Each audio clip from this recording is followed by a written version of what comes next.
Les conditions de toutes les guerres sont inhumaines, et un siècle après, la guerre de 14-18 continue de nous interpeller, de nous abasourdir, de nous horrifier, car on ne peut revenir en arrière pour corriger le passé. Pas une famille française qui n'ait un ou plusieurs lointains grands-pères, grands-oncles, baissés, fauchés, éclatés, éventrés ou tout simplement disparus.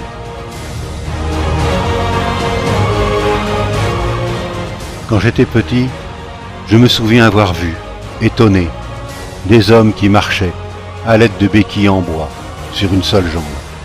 L'autre avait disparu dans la deuxième jambe du pantalon, soigneusement pliée et tenue par une épingle à nourrice.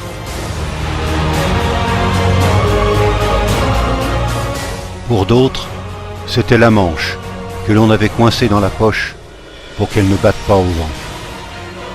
Sans parler de ces hommes, défigurés à vie, qui n'osaient plus sortir de chez eux, les gueules cassées. Et ces autres, revenant chez eux complètement hagards et perdus, abattus par un spectacle trop dur pour eux.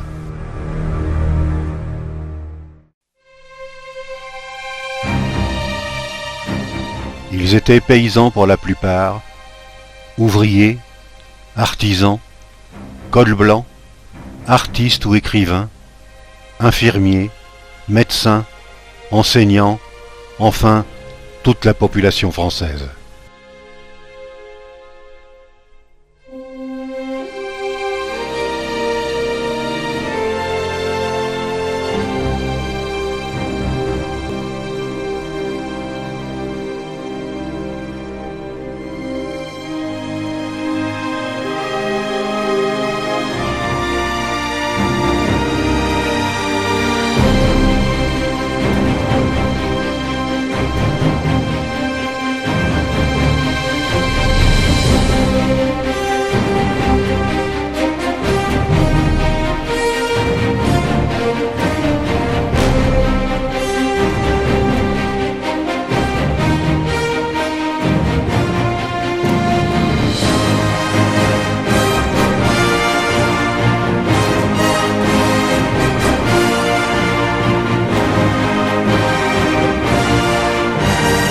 Situé à 230 km seulement de Paris, Verdun est devenu l'enjeu des pires affrontements pour gagner quelques mètres.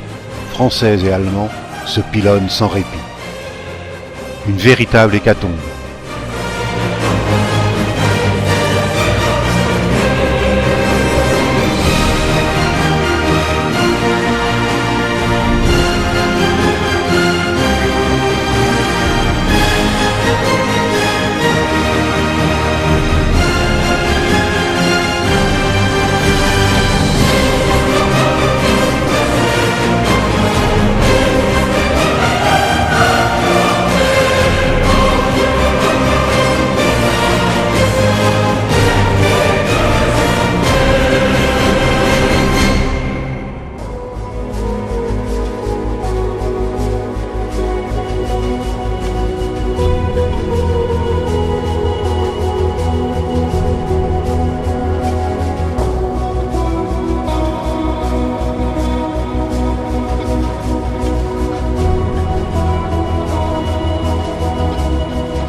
Ici, dans notre village, les premiers signes de la guerre sont venus avec l'arrêt de la ligne des autobus.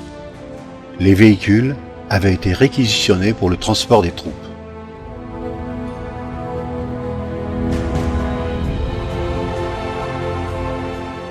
Des mouvements de régiments ont eu lieu ici et dans les villages environnants, et il reste au château de Mondétour ce témoignage écrit au crayon noir sur le mur d'une petite pièce attenante aux écuries de la cour d'honneur.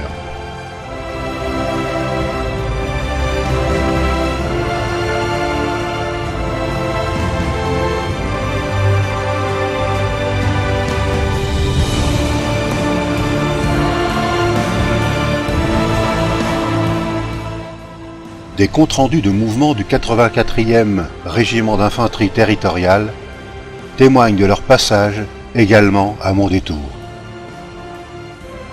Madame la vicomtesse Marguerite Martin de Bois-le-Comte était présente au château à cette époque.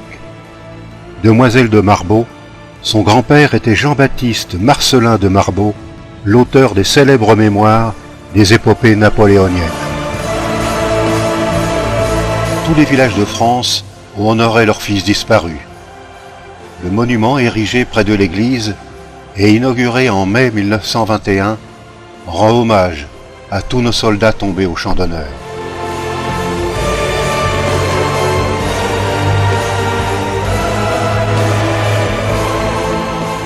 L'Église et l'État étant séparés depuis 1905, chacun avait voulu graver les noms des disparus. Ici, les deux listes sont différentes, et de par le nombre, et de par les noms eux-mêmes.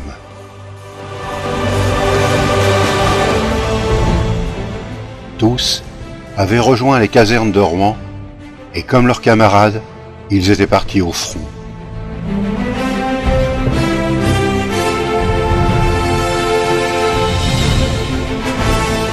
Toutefois, plusieurs ne sont pas rentrés dans leur foyer.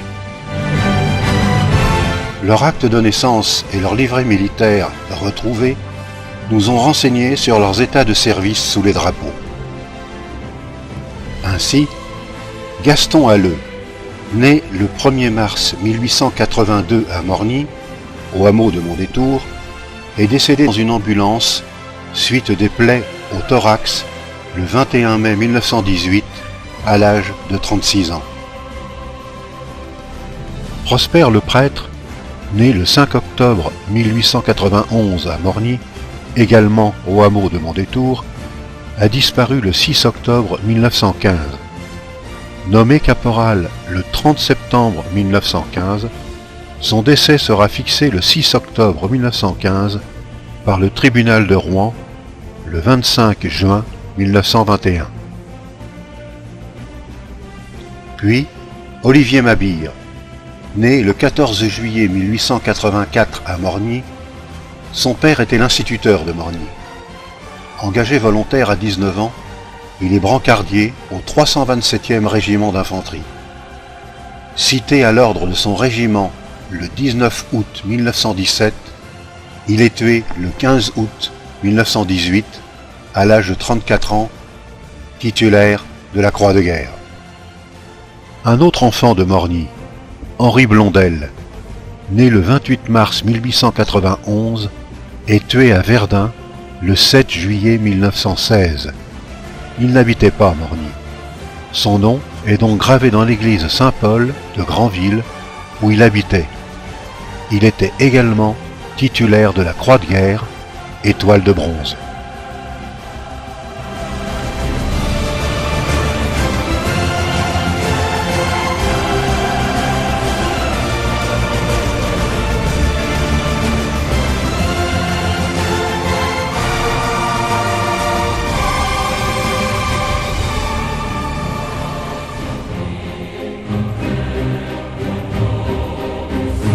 De grands maîtres verriers ont immortalisé cette période de notre histoire.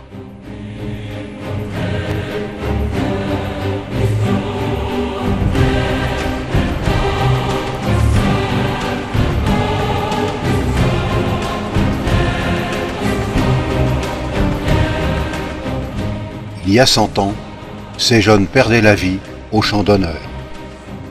Aujourd'hui, par la magie des images, ils viennent nous revoir, revêtus de leur tenue ô combien voyante. On reconnaît notre ami Olivier Mabire avec son brassard de brancardier. Et ces autres encore au pied de leur monument.